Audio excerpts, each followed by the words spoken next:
लोकसभा चुनाव के नतीजे आने के बाद एनडीए एक बार फिर से केंद्र में सरकार बनाने जा रही है। हालांकि इस बार के चुनाव में बीजेपी को बहुमत नहीं मिल सका, जिसके चलते नरेंद्र मोदी एनडीए गठबंधन के सहयोग से तीसरी बार प्रधानमंत्री पद की शपथ लेंगे। लेकिन चुनावों के नतीजे आने पर सबसे ज्यादा चर्चा एग्जिट पोल और राजनीतिक विश्लेषकों के बयान की हो रही है, जिसमें चुनावी रणनीतिकार प्रशांत किशोर भी निशाने पर हैं, क्योंकि नतीजों से जुड़ी उनकी भविष्यवाणी भी गलत हो गई है। बता दें कि उन्होंने मतदान के दौरान दिए गए इंटरव्यू में बीजेपी को बहुमत मिलने का दावा किया था, जो कि गलत साबित हो गया है।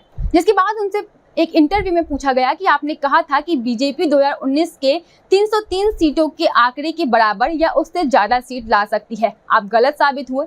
आपने कहा कि कांग्रेस के 100 से कम सीटों पर जीतने की संभावना है।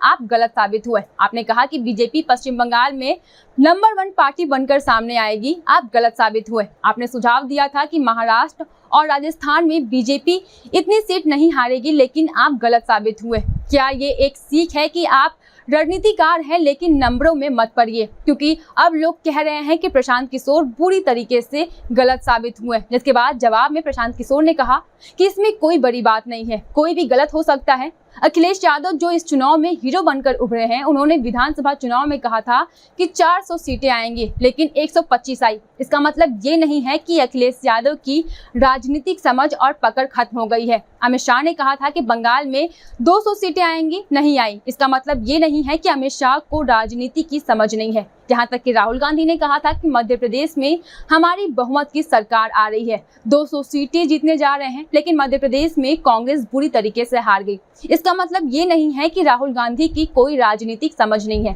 इस चुनाव में भी मैं मानता हूं कि हमारे नंबर गलत साबित हुए, लेकिन जिन्होंने कहा था कि बीजेपी की सिर्फ 180 सीटें आएंगी, वो भी तो गलत साबित हुए। जिसमें आगे उन्होंने कहा कि हम जो कह रहे थे कि बीजेपी जीत रही है और गलत साबित हुए। हमारा 20% आकलन गलत हुआ। हमें ट्रोल किया जा रहा है कि भैया तुम बिके हुए हो, माहौल बना रहे हो बीजेपी आदि का।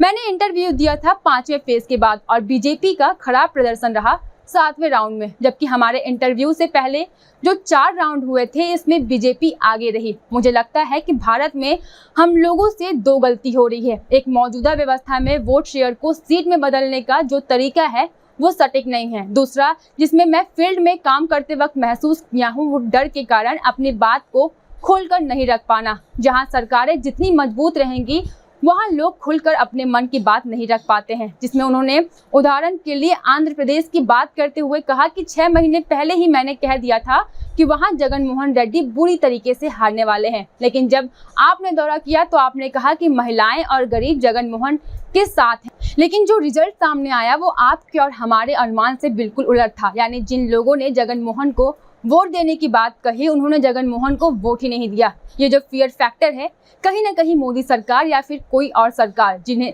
लोगों को गलत और नुकसान हो सकता है। और ऐसे में डाटा अलग होता है, क्योंकि लोग वोट देने की तो बात करते हैं पर सही में वोट नहीं देते हैं। और जब मैं पूरी तरीके से फील्ड में रहकर काम करता था तो हम लोगों के मन से डर को टटोल कर निकालते थे। जिसमें उन्होंने कहा कि इस समय सबसे बड़ा विलन कौन बनकर आया है, प्रदीप गुप्ता, जबकि देश में लोग प्रदीप गुप्ता के आंकड़े आने का इंतजार करते थे। लेकिन अब सबसे ज्यादा लोग चालाक बन रहे हैं और वो लोग कह रहे हैं कि हमें तो पता ही था कि ये गलत है। ऐसा नहीं है कि एग्जिट पोल करने के लिए बहुत ही साहस, मेहनत और समय लगता है। कभी कभी आप गलत भी हो सकते हैं। हमें ये समझने की जरूरत है कि भारत जैसे बड़े देश में हम उसी का आकलन करते हैं जो हम लोगों के बीच जाकर पता करते हैं। आप डेटा कलेक्शन में बहुत ही सटीक हो सकते हैं, लेकिन जब लोग ही सर्वे में किसी भी वजह से गलत जानकारी देंगे तो हमें भी ये समझने की जरूरत है।